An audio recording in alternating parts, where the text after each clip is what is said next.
નમસ્કાર દર્શક મિત્રો, હું છું એડવોકેટ સોનલ બારિયા. આપ સર્વનું સ્વાગત છે મારી ચેનલ લીગલ ભવ્ય જ્ઞાનમાં. દર્શક મિત્રો,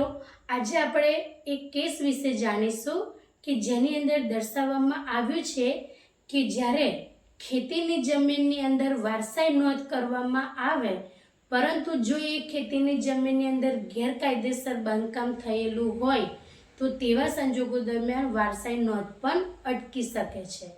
તો ચાલો દર્શક મિત્રો, આ જે મુદ્દો છે કે આ જે કેસ છે એને આજે આપણે સંપૂર્ણપણે જાણીએ. તો દર્શક મિત્રો, રાજકોટનો એક કેસ છે કે જેની અંદર જે વ્યક્તિ છે એ વ્યક્તિ દ્વારા એમની ખેતીની જમીનની અંદર વારસાઈ નોંધ કરવામાં એમને જે તે પ્રક્રિયા કરી તેને અટકાવવામાં આવી. શા માટે અટકાવવામાં આવી? તો જે વ્યક્તિએ વારસાઈ નોંધની અંદર એમના જે ગામ નમૂના નંબર 6નો જે હકપત્રક છે તેની અંદર એમને વારસાઈની અંદર જે ફેરફાર કરવા માટે એમને વારસાઈની પ્રક્રિયા કરી.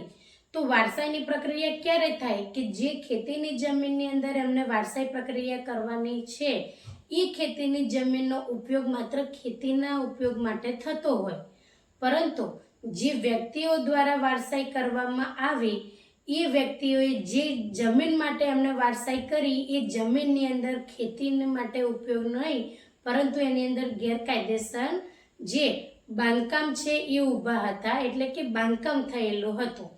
એટલા માટે દર્શક મિત્રો, જે એમને વારસાઈ નોંધ કરી એને અટકાવવામાં આવી અને આપણે કહી શકીએ કે જે નાયબ કલેક્ટર છે એ નાયબ કલેક્ટર દ્વારા એમની આ વારસાઈ નોંધને અટકાવવામાં આવી કે તમે જે ખેતીની જમીનની અંદર વારસાઈની તમે જે પ્રક્રિયા કરી છે એ ખેતીની જમીનની અંદર ગેરકાયદેસર રીતે જે બાંધકામ થયેલા છે તે હિસાબે તમારી જે વારસાઈ નોંધ છે એ તમે ખેતીની જમીન માટે કરી રહ્યા છો, એટલે એ તમારી વારસાઈ નોંધ પડી શકે નહીં. એટલે દર્શક મિત્રો,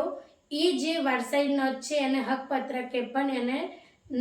કહી શકીએ કે રદ કરી કે ભાઈ જે ખેતીની જમીનની અંદર ગેરકાયદેસર રીતે બાંધકામ ઊભા હોય એવી ખેતીની જમીનની વારસાઈને આગળ ન વધારી શકાય અને જે ગામ નમૂના નંબર 6 હોય દર્શક મિત્રો, જેને આપણે હકપત્રક કહીએ, તો એ ગામ નમૂના નંબર 6ના હકપત્રકની અંદર જે નોંધો પડતી હોય એ નોંધોની અંદર જે વ્યક્તિએ વારસાઈ દ્વારા પોતાનું નામ દાખલ કર્યું હોય, નામ કમી કર્યું હોય, એટલે આપણે ટૂંકમાં કહી શકીએ કે હયાતીમાં હક દાખલ, હયાતીમાં હક કમી, આ જે બધી પ્રક્રિયાઓ જ્યારે થઈ હોય એ બધાની નોંધો એ ગામ નમૂના નંબર 6ના હકપત્રકની અંદર પડતી હોય છે. તો હવે અહીંયા જે વારસાઈ કરવામાં આવી, વારસાઈની જગ્યાએ સૌથી પહેલાં તો જે ખેતીની જમીન છે એનો ખેતીનો ઉપયોગ ન થતાં એની અંદર ગેરકાયદેસર બાંધકામ થયેલા છે અને તે પણ એનએની પરવાનગી લીધા વગર. એટલે આખો જે ખેતી છે એ ખેતીનો જે ઉપયોગ છે એનો આખો હેતુ જ બદલાઈ ગયેલો છે. તો હવે જે ખેતીની જમીનની અંદર આ લોકો વારસાઈ કરીને એમનું નામ દાખલ કરવા માંગે છે, પરંતુ એનએની પરવાનગી લીધા વગર એ જે ખેતીની જમીન છે તેની અંદર ગેરકાયદેસર બાંધકામ બોલતું હોય, તો તેવા સંજોગો દરમિયાન જે વારસાઈની પ્રક્રિયા છે એ ખોટી સાબિત થાય. કારણ કે ખેતીની જમીન હોય ને ખેતીનો જ ઉપયોગ થતો હોય, તો એવા સંજોગો દરમિયાન જે વારસાઈ આપણે કહી શકીએ કે વારસાઈ દ્વારા નામ સાતબારની અંદર ચડી શકે, પરંતુ ખેતીની જમીનની અંદર ખેતીનો ઉપયોગ જ ના થતો હોય અને એનો બિન ખેતીની અંદર તબદીલ થઈ ગઈ હોય ને એનું બાંધકામ થઈ ગયું હોય, તો એવા સંજોગો દરમિયાન પછી એની જે પ્રક્રિયા છે એ અલગ છે, કારણ કે એ ખેતીનો હવે એનો ઉપયોગ એ રહ્યો જ નથી. એટલે દર્શક મિત્રો, આ જે રાજકોટનો એક કેસ છે તેની અંદર આ સ્પષ્ટપણે કહેવામાં આવ્યું છે કે જો તમે કોઈ પણ પ્રકારની પરવાનગી લીધા વગર અથવા તો ખેતીની જમીનને બિન ખેતીની અંદર તબદીલ કર્યા વગર અને જે બાંધકામ છે બાંધકામની પણ મંજૂરી લીધા વગર જો ખેતીની જમીનની અંદર ગેરકાયદેસર રીતે કોઈ પણ પ્રકારનું બાંધકામ આવું થયેલું હશે તો ભવિષ્યમાં તમારી પણ વારસાઈ અટકી શકે છે. એટલે જ્યારે પણ ખેતીની જમીનની અંદર ગેરકાયદેસર રીતે તમારે બાંધકામ કરેલું હોય તો એની મંજૂરી લઈને એને કાયદેસર કરાવો, ત્યારબાદ તમારી જે વારસાઈની પ્રક્રિયા છે એ કરો. અથવા તો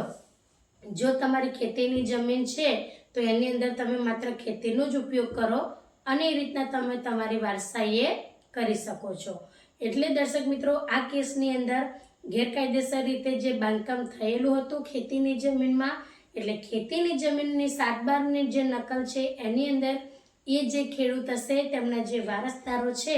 તેમના દ્વારા જે વારસાઈની પ્રક્રિયા કરવામાં આવી એને મોકૂફ રાખવામાં આવેલી છે. તો દર્શક મિત્રો આ જ રીતના ઇન્ફોર્મેટિવ વિડીયોના માધ્યમથી હું તમને જે તે ખેડૂતલક્ષી માર્ગદર્શન છે એ આપું છું. તો જો તમને વિડીયો સારો લાગ્યો હોય તો તેને લાઈક કરજો, શેર કરજો અને ચેનલને સબસ્ક્રાઈબ કરજો. જય હિન્દ, જય ભારત.